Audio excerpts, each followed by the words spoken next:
পাবনা কাশীনাথপুরে বাংলাদেশ জাতীয়তাবাদী দল বিএনপির অবস্থান কর্মসূচি ও খুনি হাসিনার ফাঁসির দাবিতে বিক্ষোভ মিছিল অনুষ্ঠিত।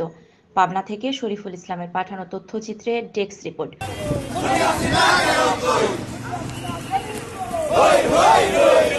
বাংলাদেশ জাতীয়তাবাদী দল বিএনপির কেন্দ্রীয় নেতাদের নির্দেশে পাবনা সাঁথিয়া উপজেলার কাশীনাথপুর ইউনিয়ন যুব দলের উদ্যোগে আজ 15ই আগস্ট কাশীনাথপুর ইউনিয়নের বিভিন্ন পর্যায়ের নেতাকর্মীদের সাথে নিয়ে অবস্থান কর্মসূচি ও স্বৈরাচার খুনি হাসিনার ফাঁসির দাবিতে একটি বিক্ষোভ মিছিল নিয়ে কাশীনাথপুর ফুলবাগান বাস স্ট্যান্ড মোড় প্রদক্ষিণ করে কাশীনাথপুর রেলগেটে গিয়ে মিছিলটি শেষ হয়।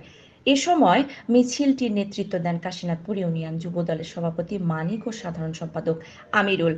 উক্ত মিছিলে আর উপস্থিত ছিলেন পেরা উপজেলা স্বেচ্ছাসেবক দলের আহ্বায়ক নূর শরীফুল আলম শরীফ, কাশীনাথপুর ইউনিয়নের কৃষক দলের সাধারণ সম্পাদক মোহাম্মদ মোস্তাফিজুর রহমান খান টিপু, আলাউদ্দিন, স্বপন, নয়ন, রফিক, জাহাঙ্গীর সহ বাংলাদেশ জাতীয়তাবাদী দল বিএনপির অঙ্গ সংগঠনের বিভিন্ন পর্যায়ের নেতাকর্মী।